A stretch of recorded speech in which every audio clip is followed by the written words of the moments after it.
Welcome to the sanctuary of sacred living.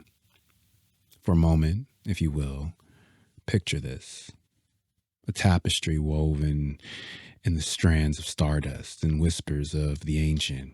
Within this ethereal realm, we embark on a journey, a voyage of the soul that transcends the boundary of time and space.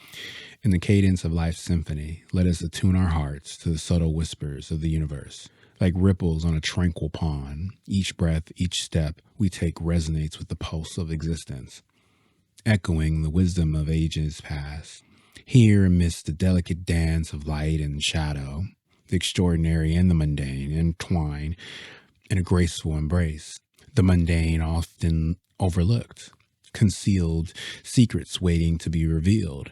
In the veil that conceals the profound within the ordinary, the sacred nestled within the folds of the everyday, within the whispers of the wind, the flutter of the butterfly's wings, the silent gaze of the moon, we find solace. Through the mundane, we discover the enchantment of the present moment. Each cup of steaming tea becomes a sacred elixir, warming not just our bodies but our souls. The mundane, when seen through the eyes of reverence, becomes a portal to the extraordinary.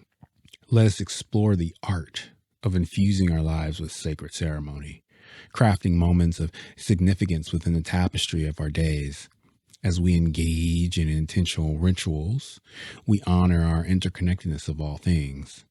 The lighting of a candle becomes an invocation, casting a gentle glow upon our intentions. The sharing of a meal becomes a communion, a celebration of sustenance and gratitude. And within the embrace of the spiritual practice, we discover the keys to unlock the depths of our being. Through the sacred alchemy of meditation, prayer, and contemplation, we cultivate a sanctuary within. A sanctuary where healing, transformation, and awakening can flourish. This journey is one of reflection, revelation, unearthing the essence of our being, dancing with the divine.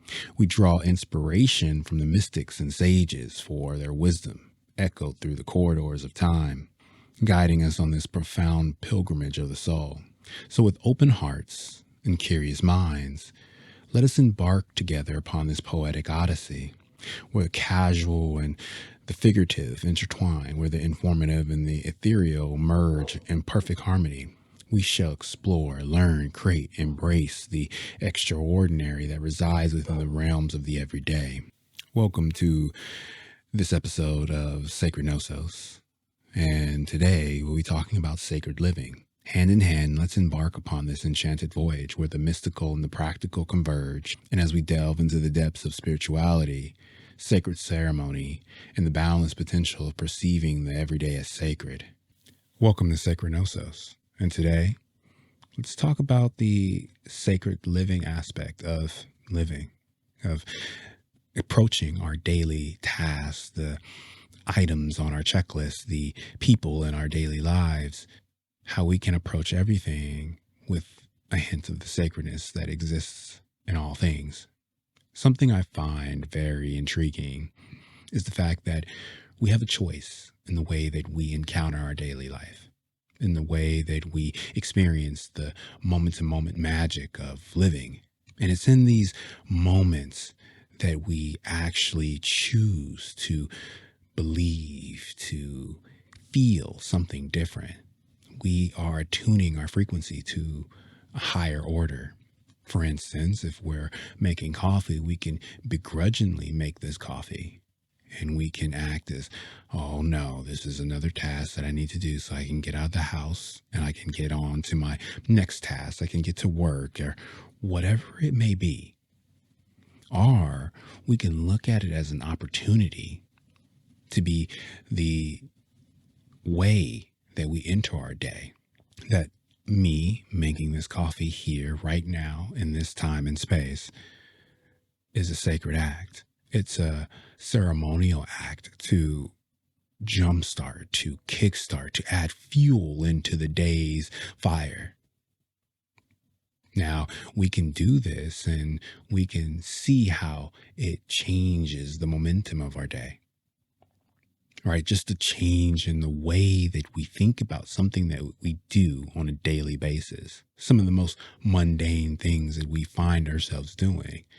If we changed our approach, if we changed our way into thinking about whatever task it is that we're doing, all of a sudden we open ourselves to the magical realm of possibility. Because make no mistake, this is magical thinking. This is ceremonial thinking. This is sacred thinking. And how we think, so does the world go, right? You've been in those situations, I'm sure, where you've had a bad thought about something. And then the very next thing is another bad thing, and then followed by a bad action, a bad happening. And before you know it, you're in a string of bad or lower vibrational things happening in your worldview. And we don't realize that it started off simply enough. It started off by thinking that the alarm clock is the devil. It started off by believing that we don't have good coffee or that we're subservient to make our own coffee. Depending on how you view the things that we do will depend upon how the view of reality is shaping for you on any given day. And so one of the things that I really started to look into is how we can change the momentum, the vibration, the energy of any given moment, let alone the day.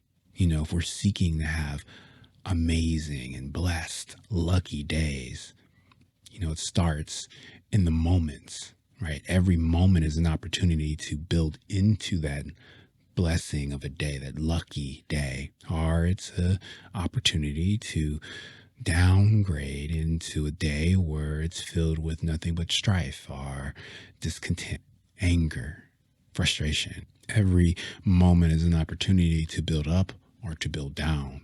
So what opportunities are there? What moments are we having that dictate the flow of energy so that when we come into contact with these different avenues of self, these different projections of the self outside of our internal reality, what is it? It's simple, actually. The vibration that we speak comes from the vibration that we're thinking, right? And our thoughts carry so much power. They carry the power of creation. So think about how you think you are interacting with your daily life, with the things in your reality. Do you make the exquisite coffee at home because you love yourself and you are treating yourself? Or do you skimp and only drink very black coffee because you believe that that is all you have the money for, or that's all you have the time for, or that's all you're worthy of, right?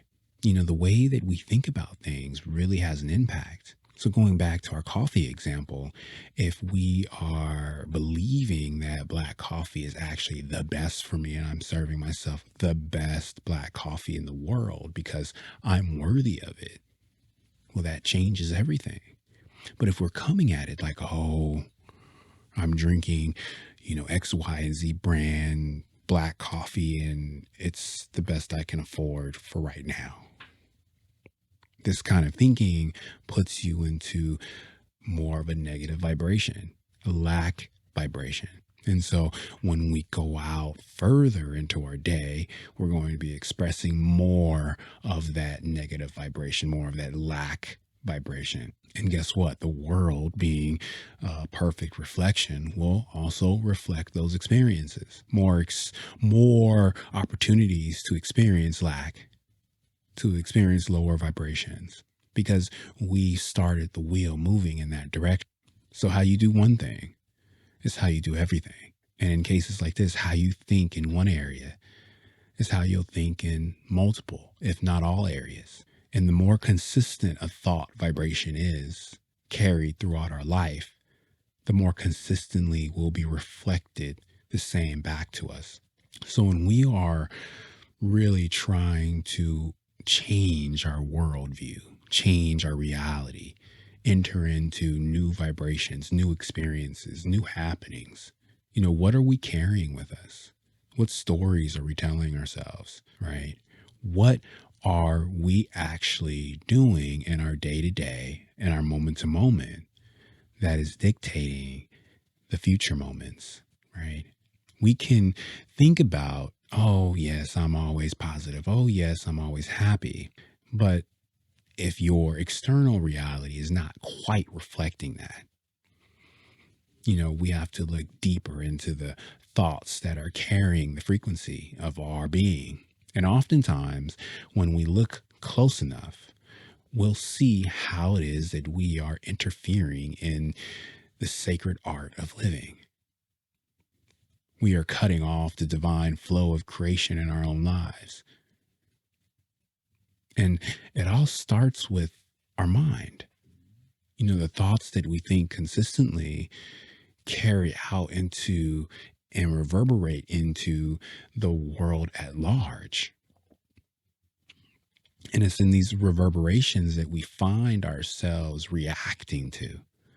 And when we react, we're adding more energy into that field. And the more energy that's in the field, the more will be attracted to us. This is why the lucky guy, lucky girl syndrome exists. Because the more that you experience, believe, and have faith that you are lucky, the more that energy is projected and reverberated out into the universe.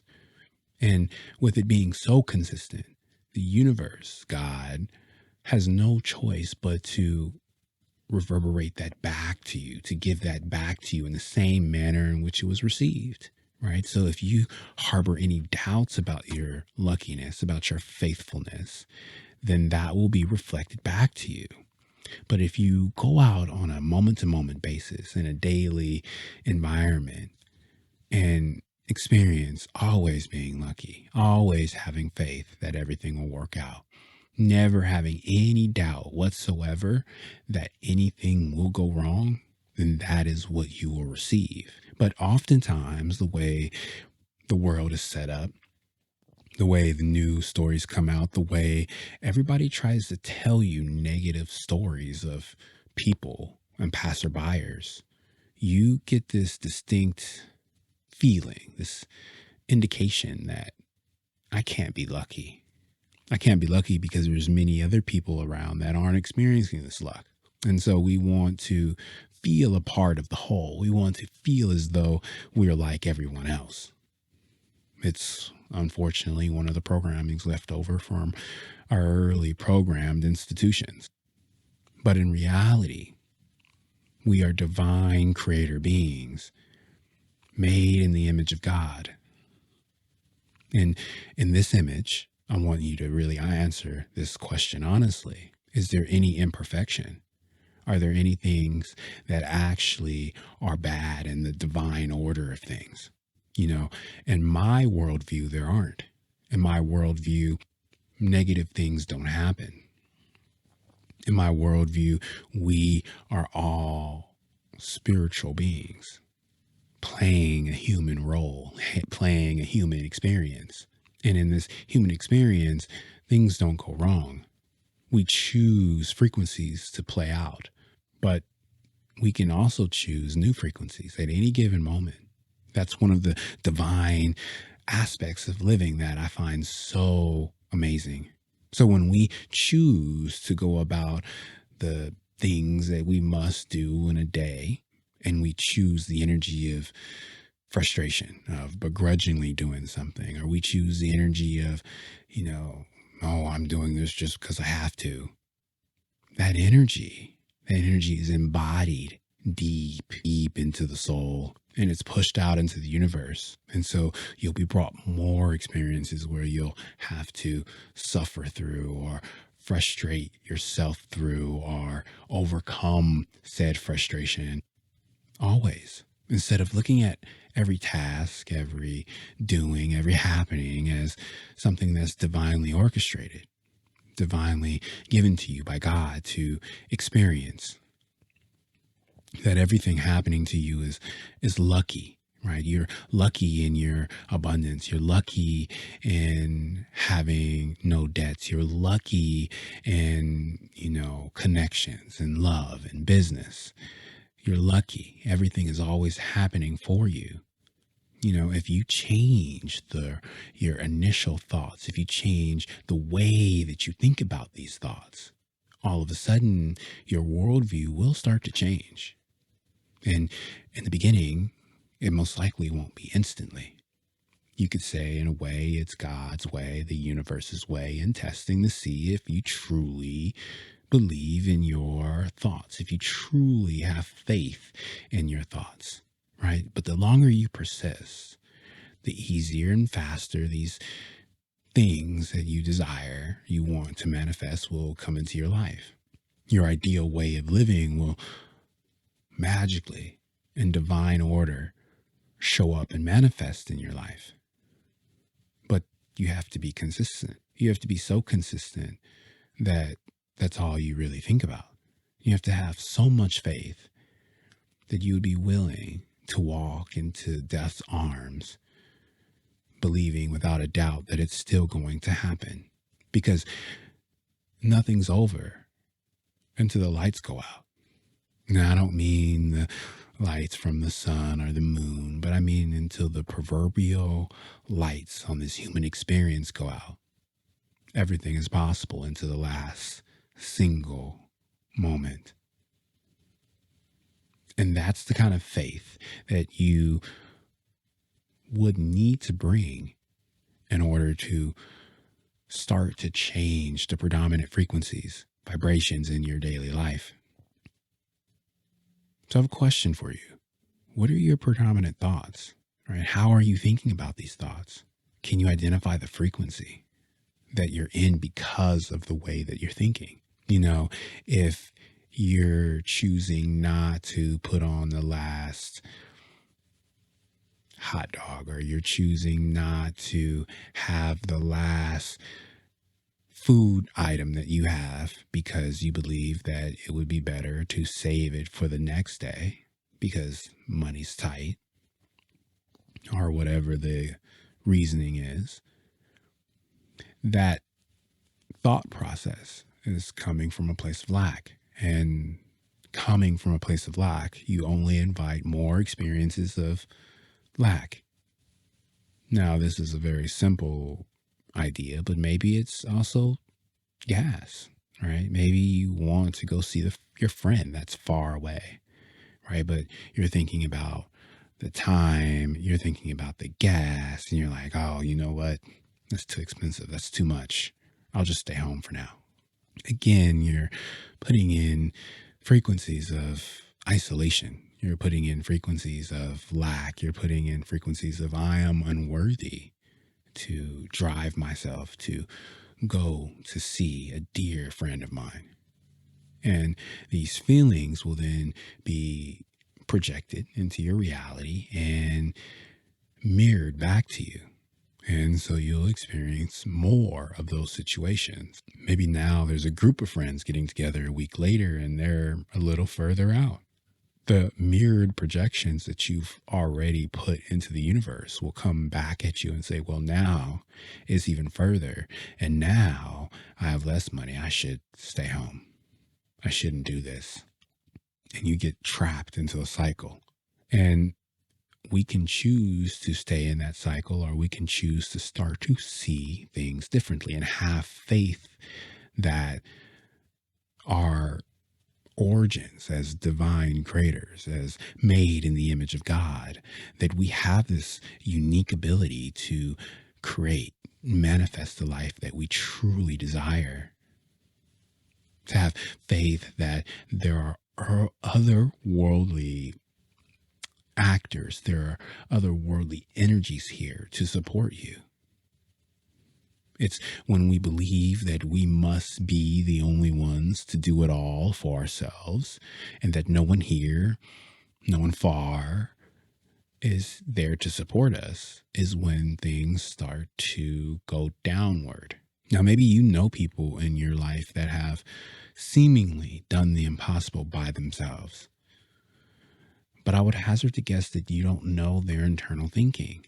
You don't know if they have faith in a higher power, and a higher order of things, and that if their thoughts and their thoughts about their thoughts take on a higher vibrational aspect, thereby attracting the universe's help. The universe, God, chooses to intervene, to chooses to act on the energy that is being put out. In some cases, you might even go so far as to say that God or the universe doesn't care the energy that you put out. It only cares to reflect back to you what you truly desire. So what is it that you truly desire? Is it simply to have more top ramen that day? Or is it to eat and consume the best of the best? Is it to have mundane, distractful, unfulfilling conversations? Or is it to have impactful and mind altering and consciousness boosting conversations and connections? What is on your heart? What is on your mind? And what is being simultaneously, predominantly projected out into the universe? It's these aspects that we are actually, being a part of, participating in, these energies that will dictate just what happens in our life. And yes, there's a delay, but the delay is only so that you consciously don't work yourself into situations that are extremely deleterious for your overall well-being. If you were thinking that you had a heart attack and then you instantly manifested a heart attack, that would be deleterious for you, would it not? You need time to consistently stay in a thought, in a belief, have faith in it for it to manifest in your life. So on one hand, part of us will be thinking, well, why doesn't what we want come instantly? But on the other hand, we should also be extremely grateful that what we want doesn't come instantly.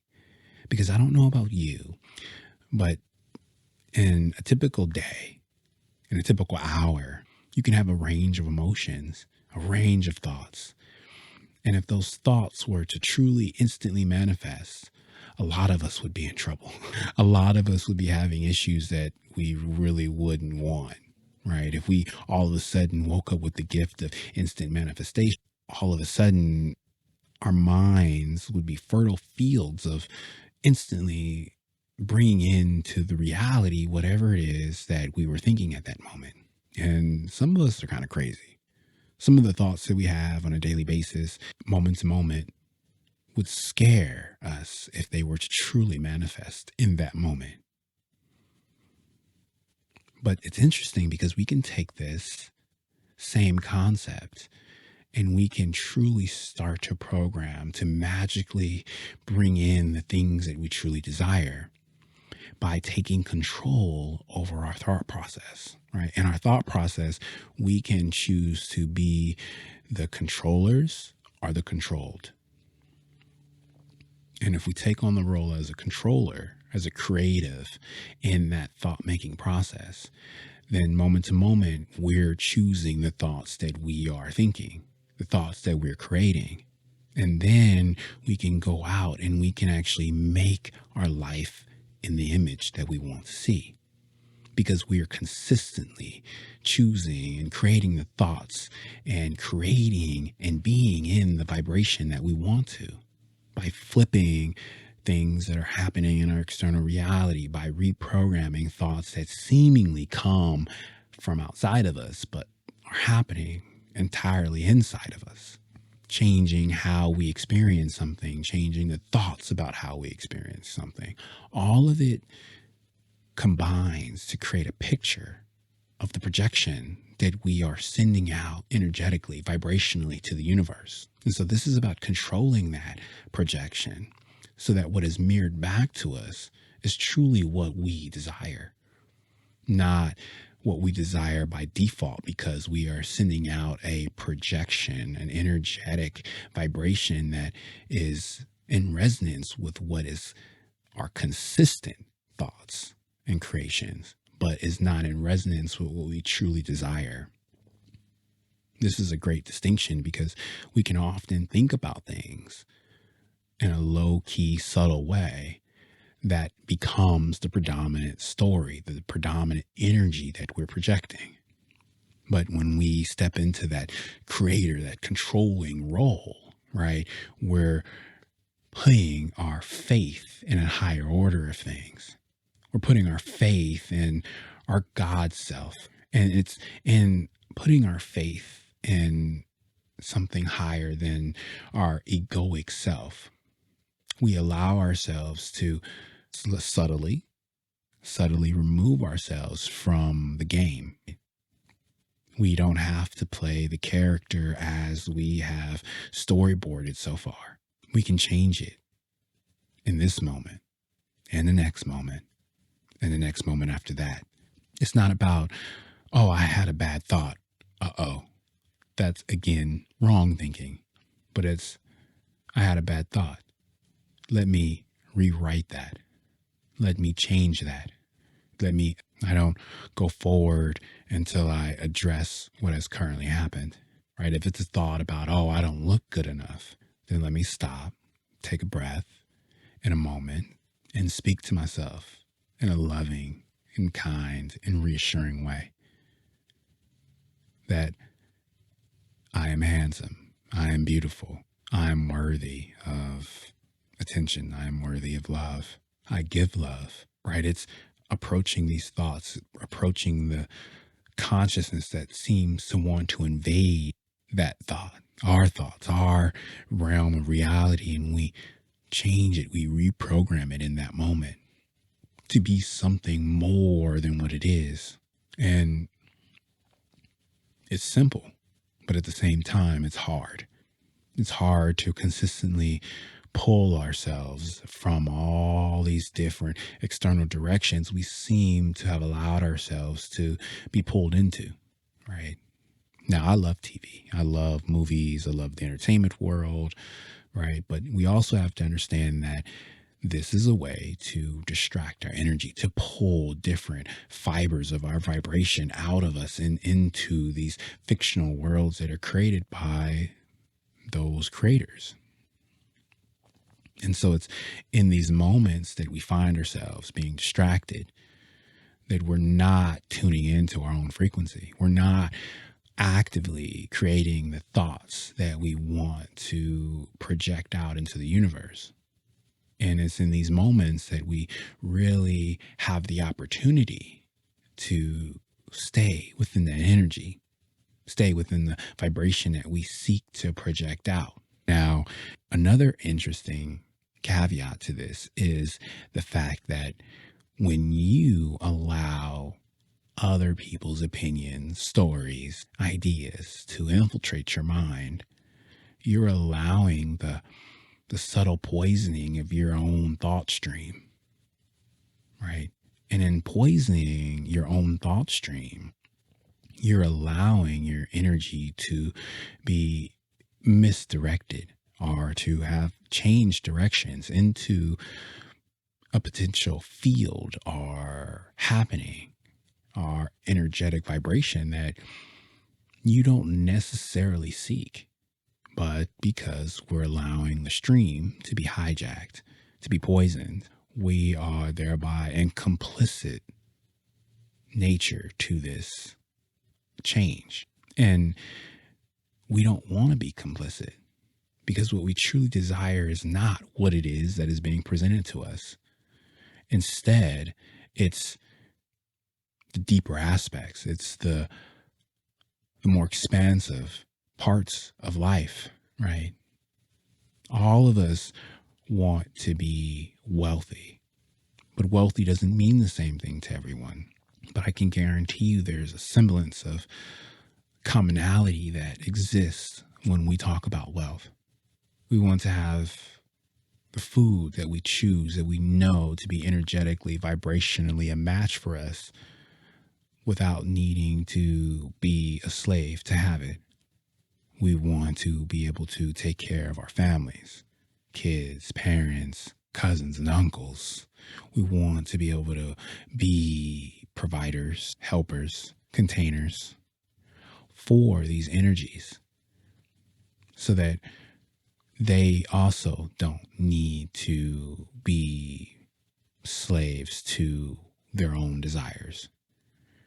But it's not until we get into the point of our story that we're not allowing ourselves to be hijacked by others' thought streams and creations that we put ourselves into the unique ability to actually be that person, actually have that ability. But we're approaching a world where so many people are awakening to their true self, right? And when you awaken to your true self, all of a sudden, all these avenues of distraction and division show up as just what they are: external projections to get you to reflect that projection back out into the world so that more of that is reflected and mirrored back to you. That's why so many people, as they start awakening, turn off the TV. It's not because TV is inherently bad, right? Some people make great shows. Some people have made amazing entertainment for us to consume. But it's when we allow the consumption of these items to change our thought stream, to poison it in a way where the damage is actually done. And when we bring that out into the environment and we project it, we're telling the universe that doesn't care if we received it from a movie or a television show or from the news anchor, but we're telling the universe we want more of this.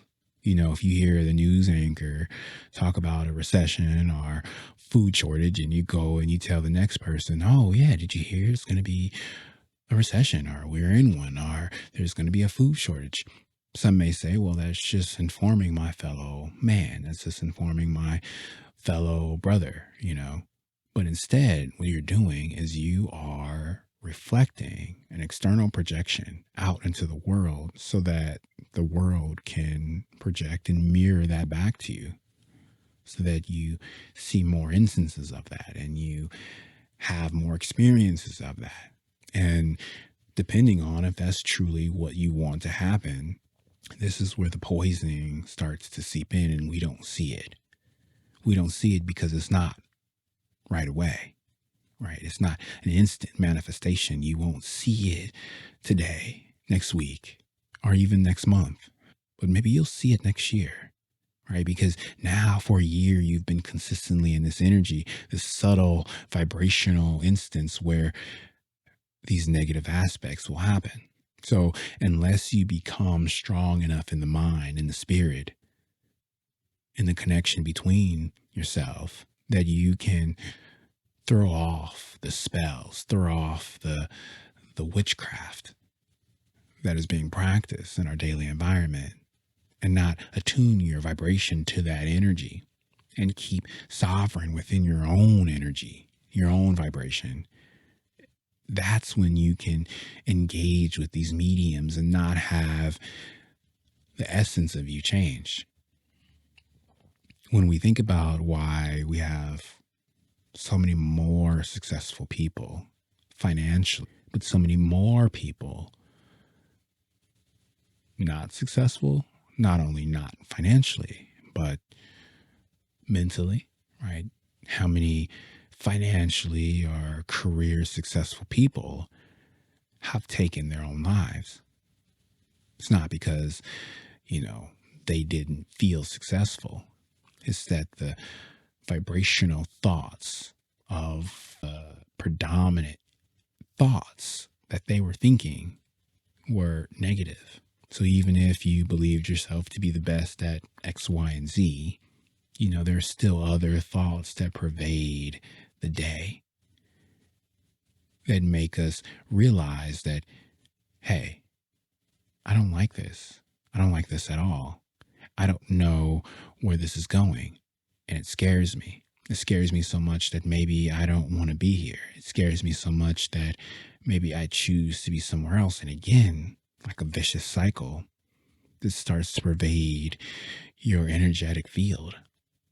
And you're projecting this out into the world. And so you'll experience more happenings in which maybe, just maybe, you're being proven right.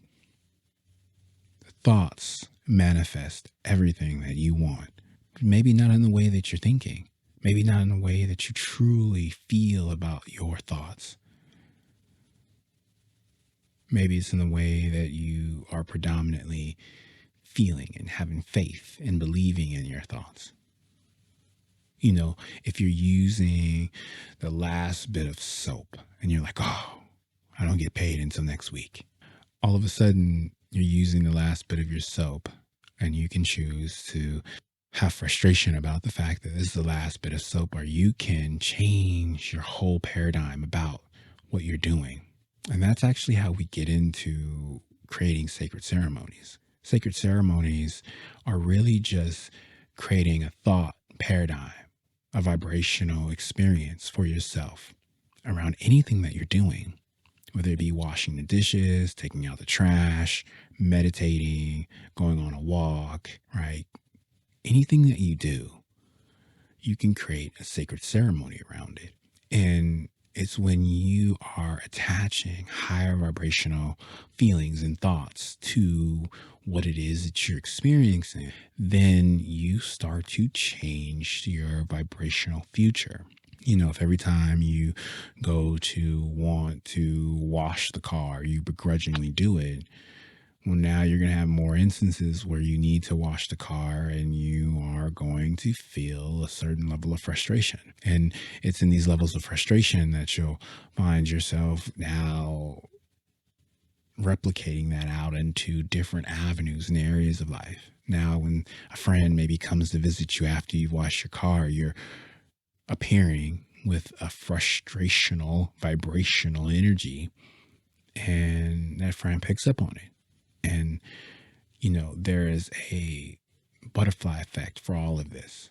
You know, when you're frustrated here and you act frustrated and you appear this way, then you are going to attract more of those situations instead of potentially you attracting the complete opposite because you're in complete good spirits. Your vibration is high and consistent in your projection of that high vibration. So when we see a lucky person, you know, if we're vibrating high, we're going to be like, wow, the universe really rocks with them, just as they rock with me. I'm so amazingly happy for their blessings, for everything that's happening in their life. And I just have amazing faith that the same things, the same vibrational aspects of that will be coming my way, are always coming my way. Or we can choose to look at that situation in a negative light, right? Oh, that person's just lucky. Oh, the only reason they have that is because they were protected or they grew up with a silver spoon. Like, we can choose that negative avenue of thinking, but because we don't receive nothing, we receive everything. But the question is do you want what you're receiving? And if the answer is no, then you have your answer about how that you can start to intervene in your own daily vibration and change how it is that you want to have the world mirrored and projected back to you by being that first. If you are having a problem in the love department and you find yourself always with the wrong girls or the wrong guys, you know, you can say, oh, you know, all men are dogs, all women are, you fill in the blanks. And we can choose to operate in that vibrational frequency, or we can completely change and flip our thoughts on its head, and we can have different feelings and different faith that changes our thoughts, that projects a different energy, so that we aren't repeating the same things over and over again. Like I said, it's simple, but it's hard. And with that, I think I'm going to leave you with that to chew on. Your thoughts are things. What are you thinking about? What is your faith in your thoughts? Do you have any? Until next time, thank you for listening to Sacred Gnosis. I hope to see you back next time.